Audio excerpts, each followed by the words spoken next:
Welcome back. So we start right away, and of course, what other topic to start with, Yomi, than the security situation in across in the country, especially in the north. It's everywhere really, but is more felt. It's felt more in the north, especially with the senseless attacks that have been taking place recently. And the one in Kwara, yes, a lot of people are still trying to grapple with that kind of massacre of people. Sometimes you can't even just be able to understand the idea or the thinking behind such attacks. Yeah. But unfortunately, a lot of people have lost their lives.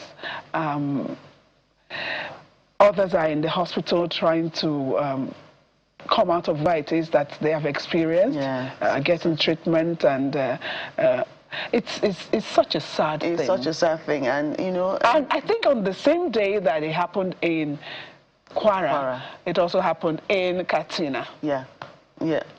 So how do we? Yes, we've been having this conversation on how we need to tackle these security issues that we're dealing with. This morning is not different because we can't keep quiet. We have to always put it on the front burner because it affects everybody. You may not be in North Central or in Northwest or in other parts of the country where these things are happening, but we have people, we have families, we have friends.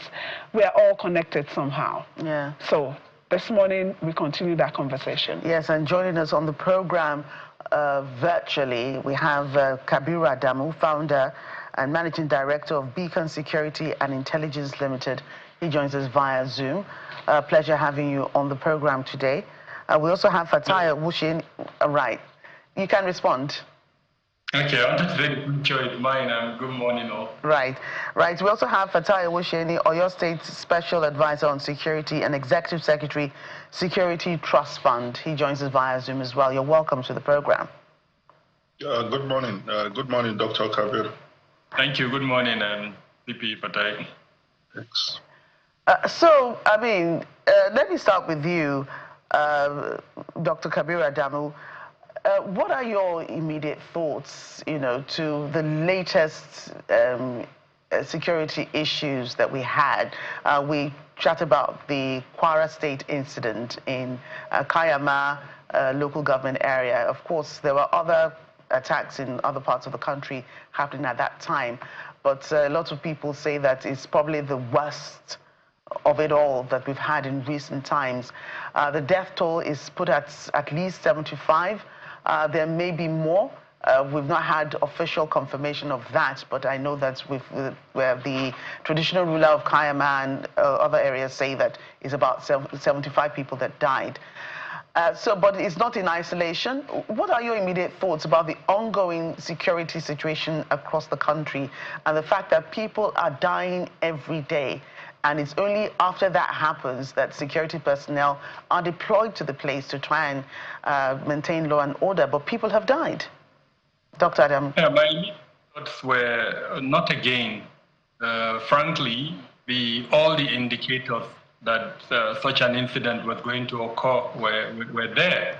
As far back as September, we personally, I do run a company, Beacon Security and Intelligence Limited. We had written extensively to highlight all the indicators that made Kwara State the likely next hotspot for terrorism and other violent criminal activities in North Central and possibly the whole of northern Nigeria. And we had highlighted what we felt was required to be done.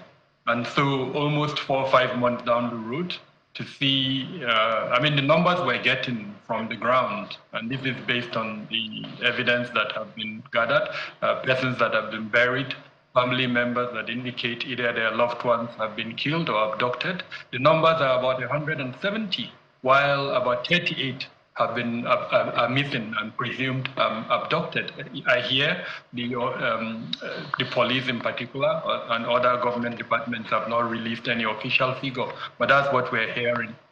from sources on the ground. And frankly, in all ramifications, this is something that is deplorable. It's something that should be condemned, and thankfully it has been condemned by virtually everyone.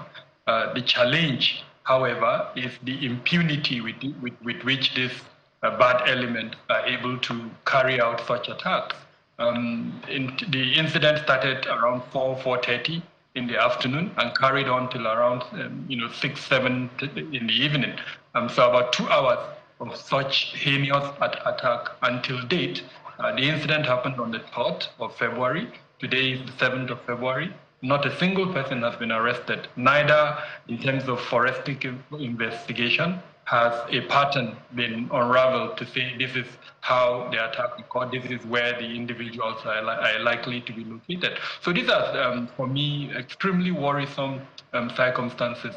Every time such occurrences happen, we gather, we talk, we condemn, but then it's just like we're waiting for the next one to happen. And in simple terms, vulnerabilities that exist within our societies that are being exploited by these violent criminal elements. We have instruments that we have created as a society to address them. At what point are we going to take the implementation of those instruments seriously and hold to account those that we have saddled with the responsibility for ensuring the implementation of those instruments? That's what worries me, frankly. It's befuddling.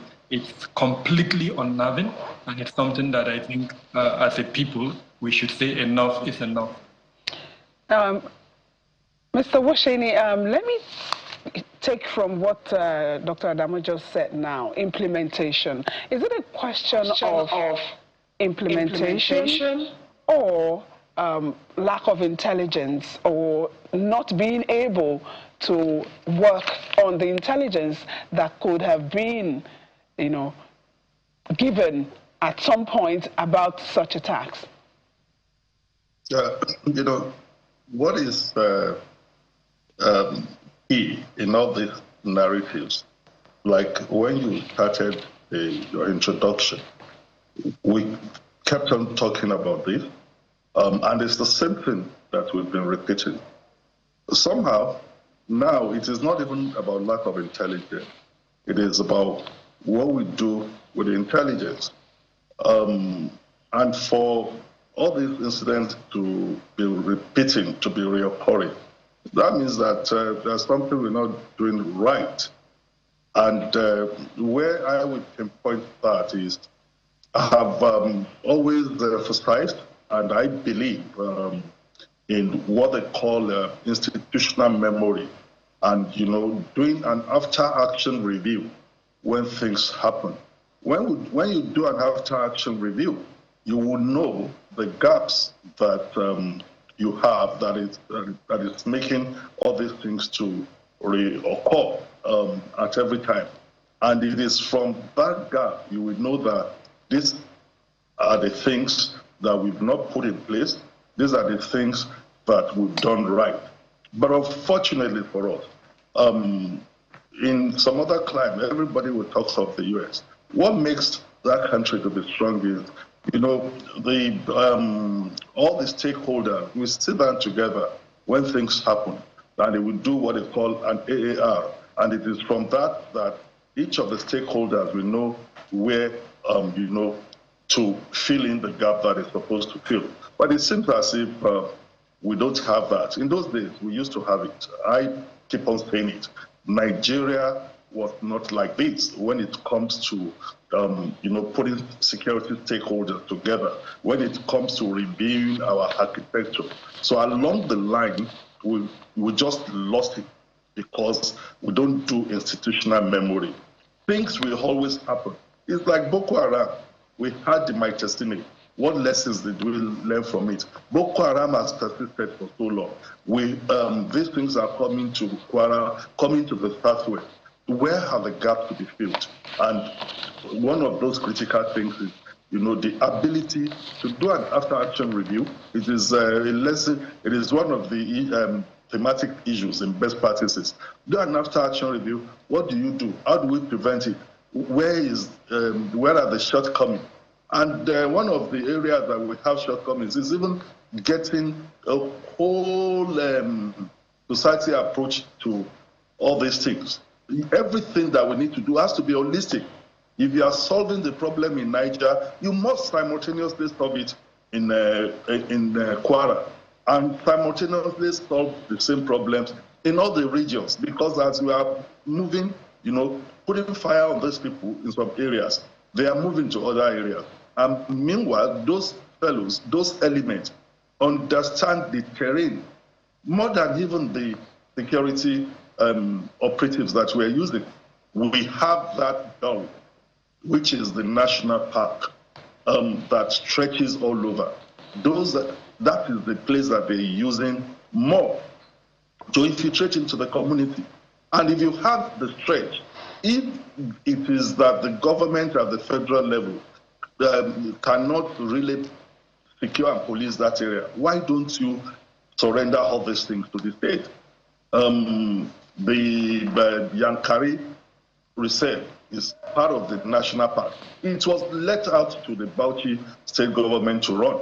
In this area, we have the Kanji belt, we have the Old Oyo Park, we have the one that is that stretches to Oba. So that stretch, you have someone sitting down in Abuja that they call Conservator General or something like that, with just motley number of people, and you want to claim sole right in that belt to say that you can secure it. Hey, excuse me, let the actors in the state take over these things, rejig the whole thing, then you have proliferation of uniform.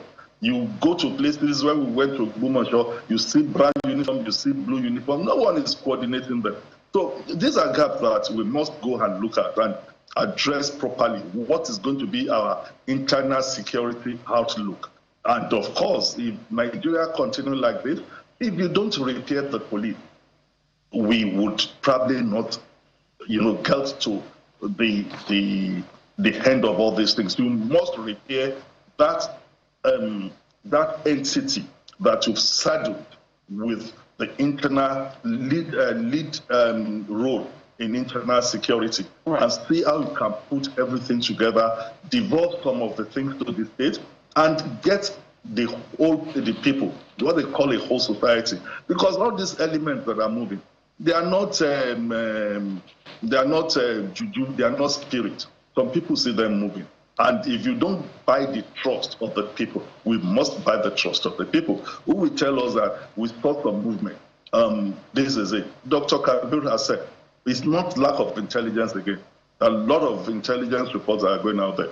It is how we use them and how we use this intelligence timely and, resolve it. How do you explain that some people went to a place and killed so much number, and up to now we've not been able to say this is the track they followed? Even if they infiltrated this country from Benin Republic or whatever, the same thing we're having in Benue State there. You must look at the routes they are taking. And of course, the infrastructure, most of those places are ungovernable, for God's sake. There are some areas that even if you call for response, if they are attacking, before response will get there, it will take you like about 5-6 hours. So those are areas that government need to go and look at, because if you are going to assess the location, even if they make a distress call and you are going to move a whole lot of people there to go and rescue them, it will take you 5-6 hours. So we must just take the issue of governance and, connecting all the dots together. And I believe that if we are able to do that, we've been repeating it, we would be able to solve this problem. Right. Mr. Awoshoyini, I'm glad you've, mentioned all this. And I do know that you also mentioned a place like Old Oyo Park during your comments just now. Oyo State, too, is quite large and has had some experience with these bandit attacks in recent times. And with your position there, I know that you know quite a bit about, what is being done to, secure those border areas. But, what has been the experience, especially with the border areas in where you serve, that's, your state, knowing that your state shares border with Kwara, shares border with, all those little areas where these bandits can infiltrate. What has been the experience, and how are you thinking of, solving some of these security problems, decentralizing it, as you put it? Yeah, it is. What I saw the grant is from the practical experience. What I saw in the grant that made me to say this: take the whole Oyo National Park example. We had that incident at where they call in Orire local government in Ogbomoso, Oloka. That's the name of the area. And we went there with the governor to even assess that place. It took like almost 5-6 hours. That is why I say some of those areas are ungovernable. Remember, like you said, we share boundary with Kwara, with Niger State, with Benin Republic. And that park stretches, across all those areas I've mentioned. And in the course of interaction, I also mentioned the issue of who takes responsibility. And that is why you would not fault most of the state governors when they keep on saying they must have the kind of authority and power on issues of security. And it is not just that it is not possible. It is very possible. The Constitution allows that. You can have the Nigeria police as you have it. The Constitution that creates special constabulary, the supernumerary police, it is still there. It is how you use it and implement all these things. Let the state have control of some of these things. It's not just by giving them out control. The Police Act allows for police constabulary and the supernumerary police. You can only upgrade these things by looking at the kind of tools that you give them. It doesn't need all this prolonged whatever that this country has been going through for how many years. That is not bringing any result. We've been talking about amendment of the Constitution. That is not what we need. We have the laws that we've jettisoned, that we're not using. The laws allow certain powers that can be, devolved to the state government. It's just about looking at it. Let the people that will look at these things look at it and know that you can implement them. But we are not following the laws. The whole Oyo National Park, we go there. And the park people, the National Park Guard, which is a creation of an act that puts them under the Ministry of Environment. You have the Conservator General, reporting to the Minister of Environment, controlling just like about 150 persons to man that kind of a stretch. And they will also tell you that, look, our authority goes to the Conservator General. Our law says that if we arrest someone inside the national park, we can compound offenses and negotiate with them. And we said to them, if the law says you can compound offenses within the national park, that was in those days when poaching and felling of trees are the main offenses. The whole of the stretch has been occupied now by bandits who are carrying guns, by criminals who are doing illegal mining. There is no coordination between them and the Ministry of Mines, the cadastral office. You are issuing licenses to people to go and do mining in those stretch. That is a national park reserve. And some group of people at state land to say that they have sole authority, they don't have any obligation to let the state know. For God's sake, how does this work?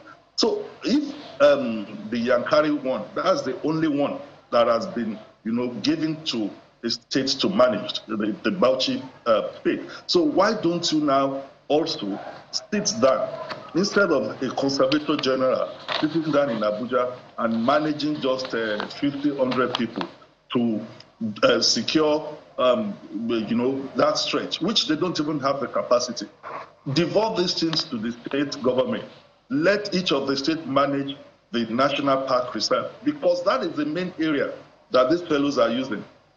From what has happened and from what I've been saying and what I saw in Benue State, these are cross-border criminals that are infiltrating into the country from Benin, from Cameroon, from Niger, and all whatever. And they're taking advantage of the forest.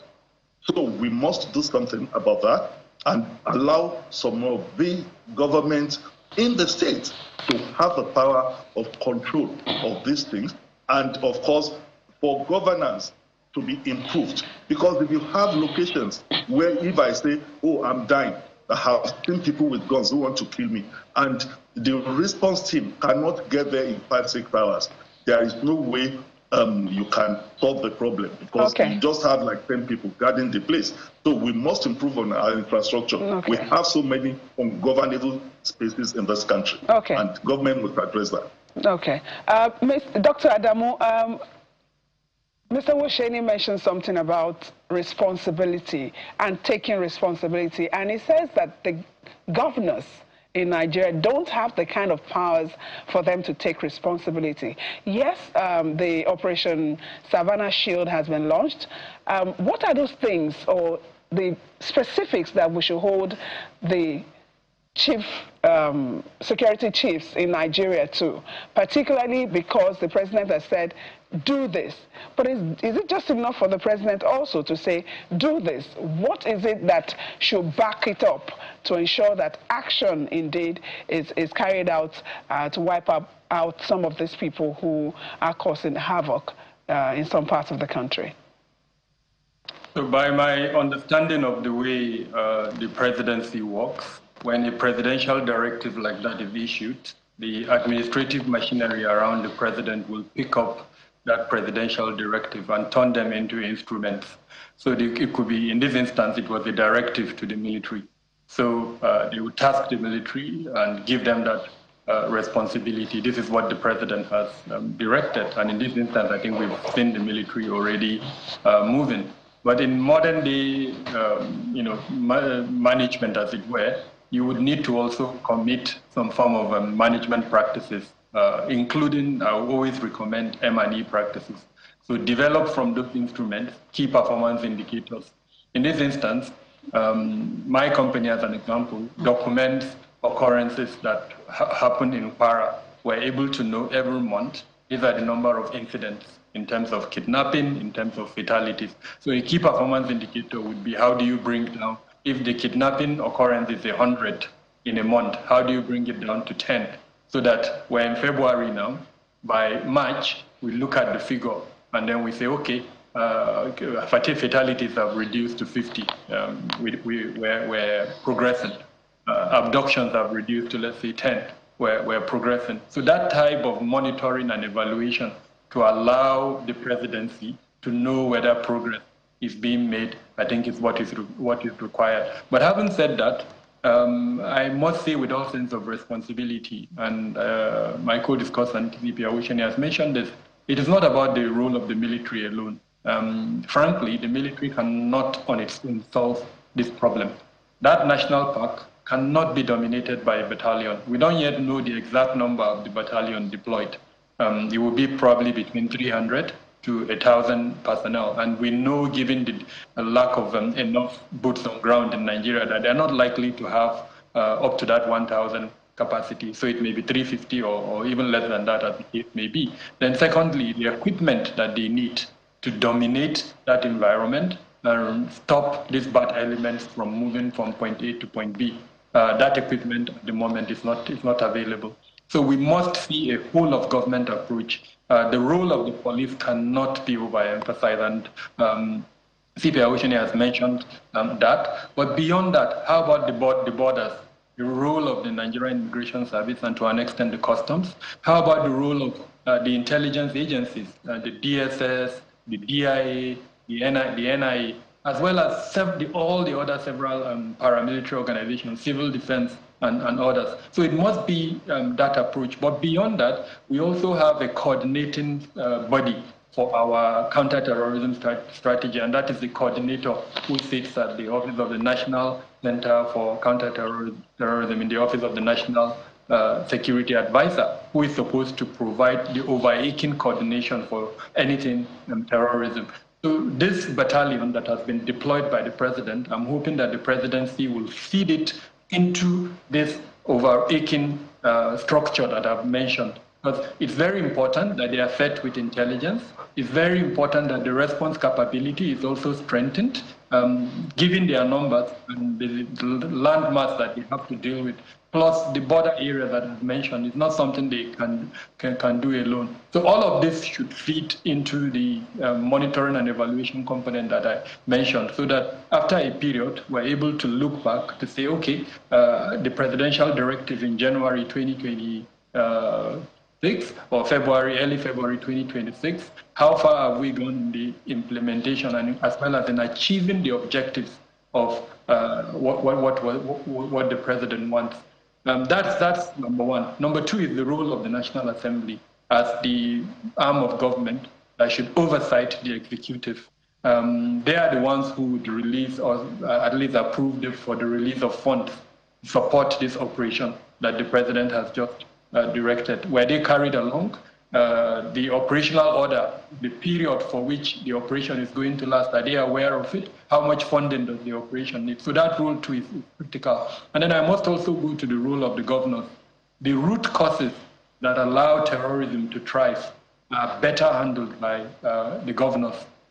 Youth unemployment, poverty, out of school children, name them. All of those things are better handled by the governors.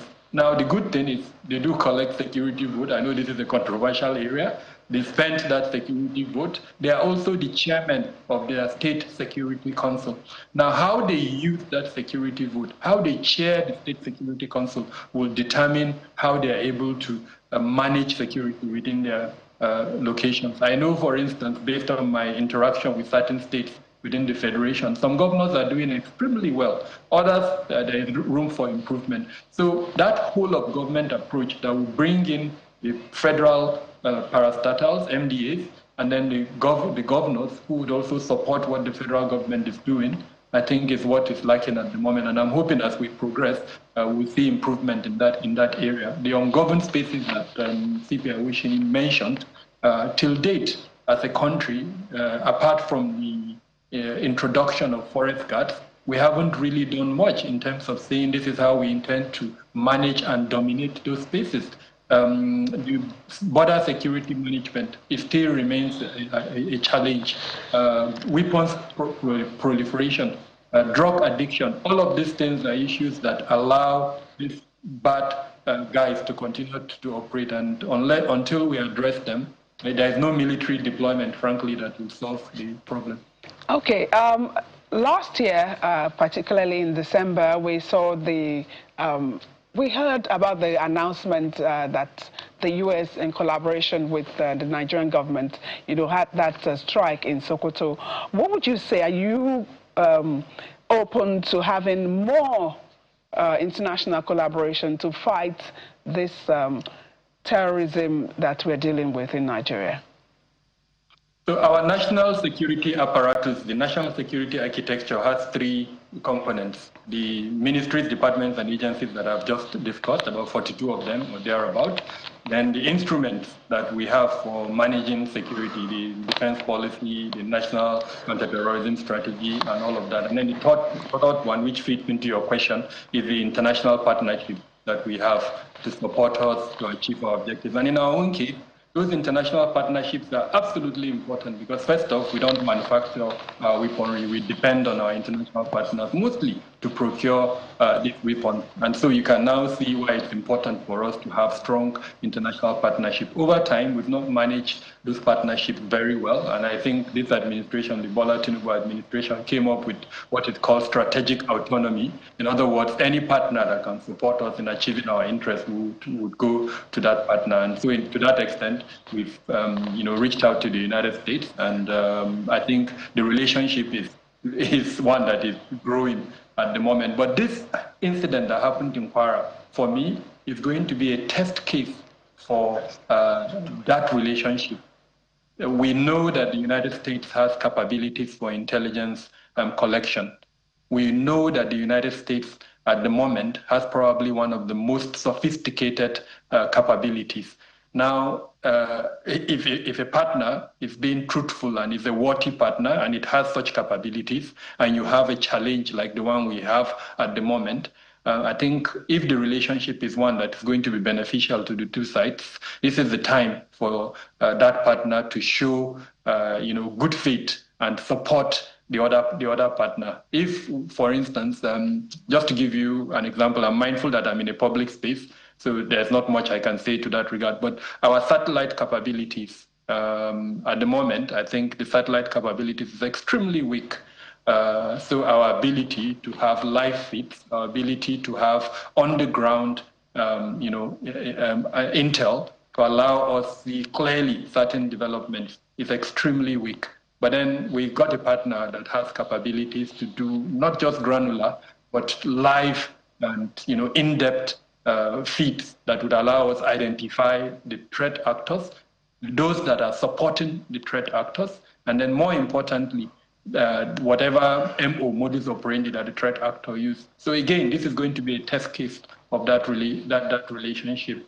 If we exploit it, I believe that they can help us share intelligence that would help identify the perpetrators and hopefully go after them. Time would tell. But in simple terms, both from the point of view of the objectives of our national security apparatus, as well as the current foreign policy objective, which is the strategic autonomy, and then the 4 Ds that we have in our foreign policy, partnership with countries around the world is something that would help us.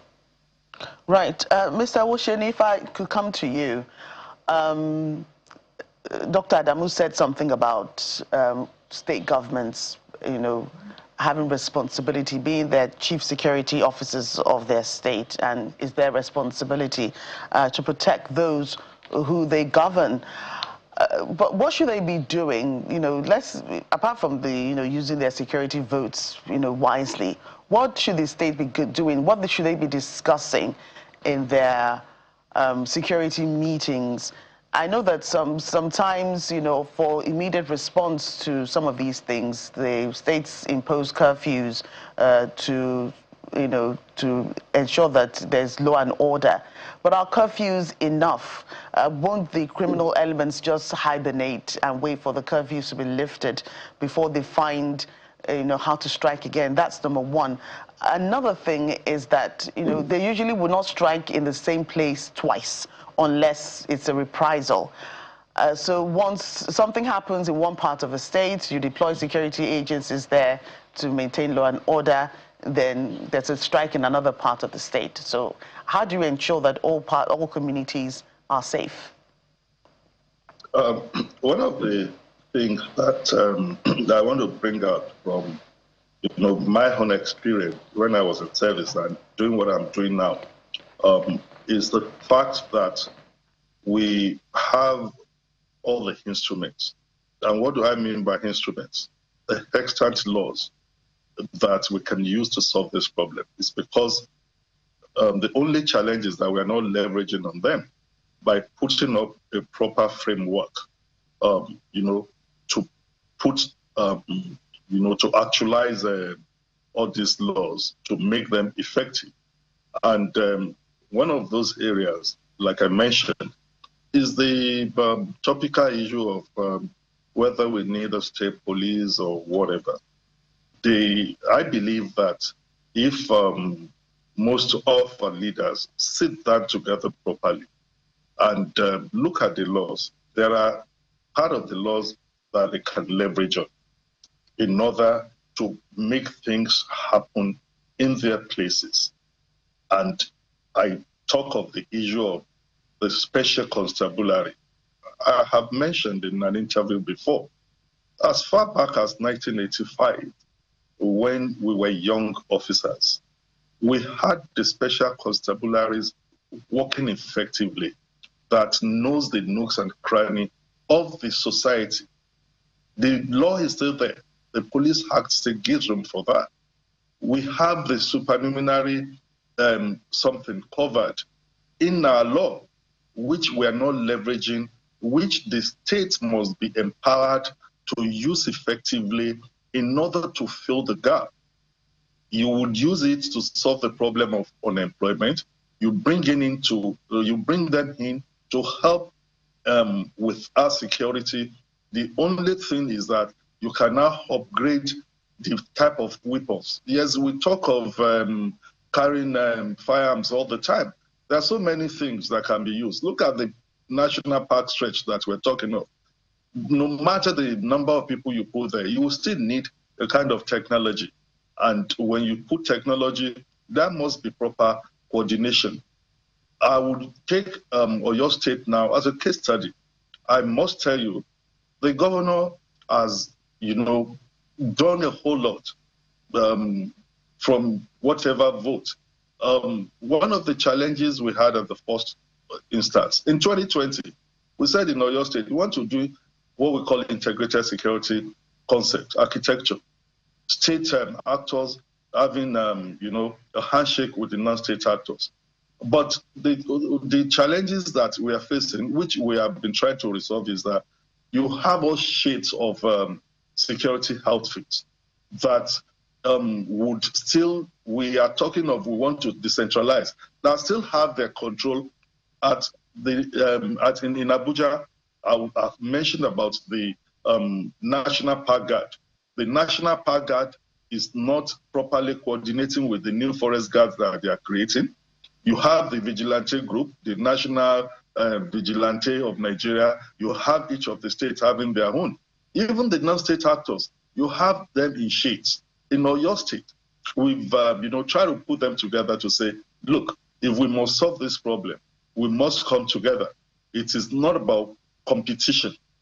And where does the competition come up? Someone has put up a structure to say that I've created a Peace Corps, I've created a Ranger Corps or whatever. I have registered with the Corporate Affairs Commission, and it has just like about 200, 300 persons that have subscribed, which is collecting money from. Get to Abuja to see if we can take advantage of the uncoordinated things, to get some people in the National Assembly to give him power. And the first thing is you are seeing him wearing a rank. Everybody wants to be in uniform. When they reach the rank of a Major General or a General or an Inspector General of Police, and all of them, once they wear that uniform, they want to compete with the structures that have been on the ground. It will not work like that if someone is not putting them together. We must have a framework with which to put these people under an umbrella. Someone must grandfather them. It's not because I was a policeman. In most of the countries, your internal security structure must be, warehoused in a place that it can be properly controlled. So where you have a vigilante group of Nigeria carrying a pump action, the people that cannot even define what are the prohibited firearms, which one are the non-prohibited firearms. I meet people, they will say, oh, I have license for pump action. Pump action is not prohibited. They don't have license for it. And people are taking advantage of the weak nature of our enforcement. That is one aspect. We must have a proper framework set up. And that proper framework goes to what Dr. Kabir just mentioned. Even with international interventions, I keep on talking about institutional memory. This is not the first time we are having international, interventions. It has been there. The US, other countries have always been cooperating with us in terms of intelligence gathering. So when people keep on just shouting, oh, America is coming, it is not the first time. They've been doing some covert operations. But the thing is that we are also not, we don't have a proper framework. America will come with one intervention. Germany will come with his own. France will come with his own. No one is sitting down to say, oh, let us have this body that will look at what America is bringing, what France is bringing, what Germany is bringing, what UAE is bringing. How do we pick and choose? Because you find out that all of them do the same thing, but disjointedly. No one is coordinating. I want to be challenged on that because I've seen it at the level of the police. where a whole lot of intervention comes. You don't have a basket where you put all the interventions to know, oh, this country has done this. If you don't know what you have, how do you know what you don't have? So that is a problem for me. So we must also address the issue of what level of control you want to give people.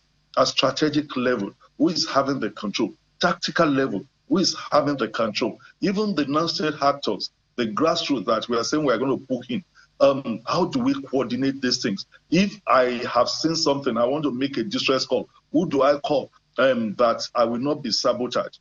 But one key thing which government seems to be forgetting, and which all of us seems to be forgetting, is if you don't solve the problem of poverty, unemployment, good governance, you cannot solve the problem of insecurity, because the non-state actors you want to use, they are hungry.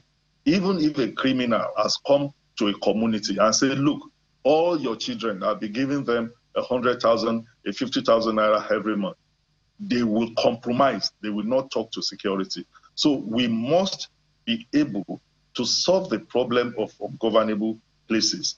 And the way to solve the problem of ungovernable places is to let governance be visible there. They must see the hands of governance in there.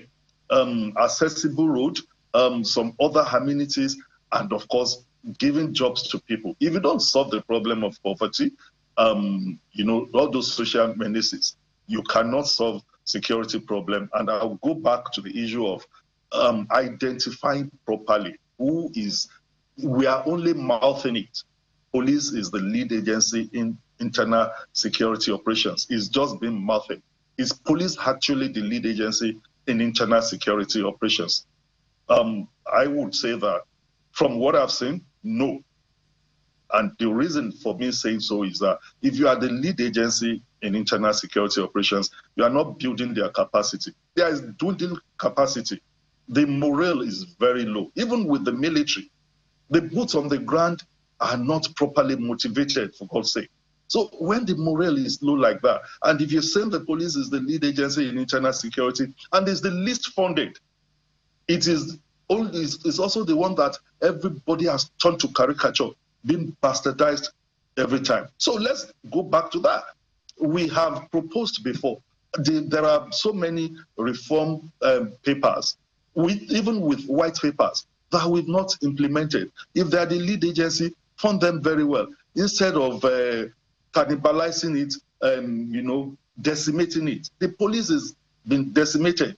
All the structures, all the units that are supposed to be striking forces, the intelligence unit, they are being destroyed. So you must put this together. Thank you. Yeah, so it's important that you have reiterated this issue of the way you put it, repair the police entity. Let me take it to Dr. Adamu. How best, we know that late last year, I think around November, the president ordered that the withdrawal of policemen from VIPs across the country. We don't know how far that has, been implemented, but in your opinion, how do you think indeed the police entity can be strengthened? Because when it comes to internal security, they are supposed to be in charge. And I agree totally. The police should be the lead agency for internal security. And I emphasize the word should. At the moment, the police is not. And for some reasons, our political class seem to be happy to allow the situation to remain as such.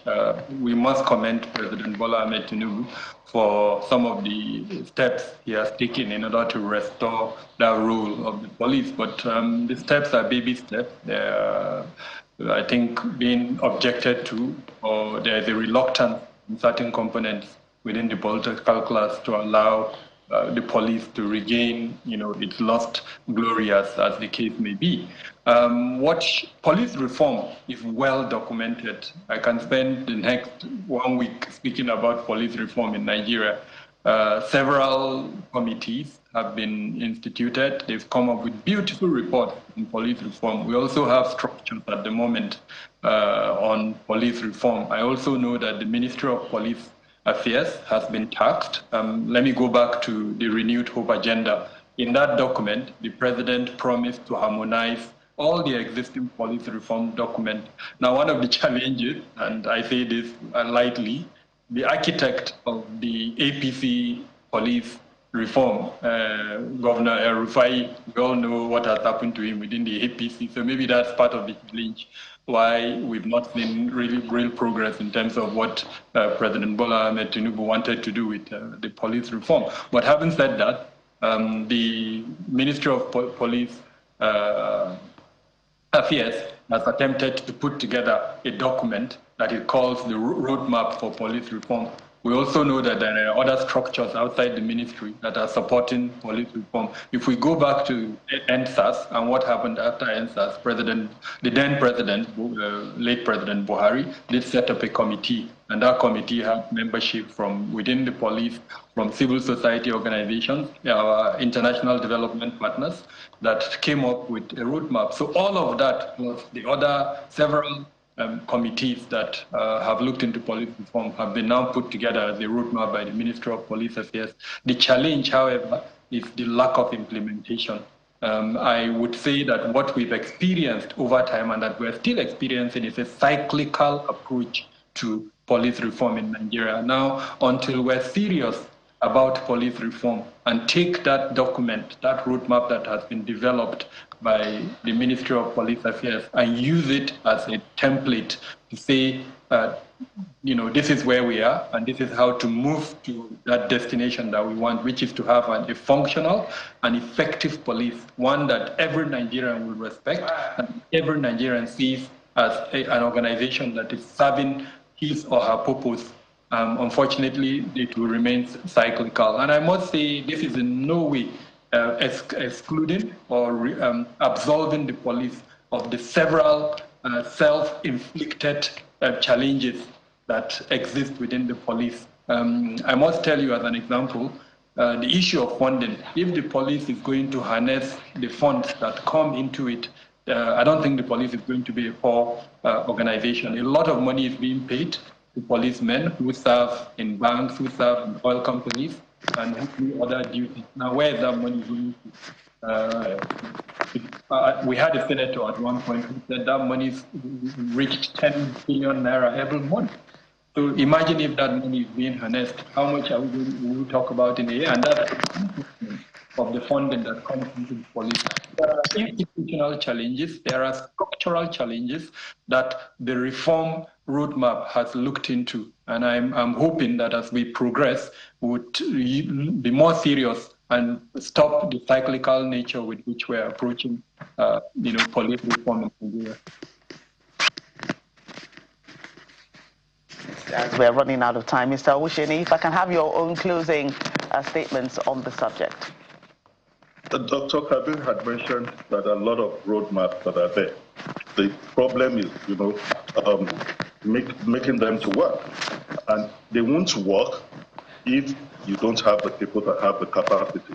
The Ministry of Police Affairs as it stands today does not have the capacity to make those roadmaps to work.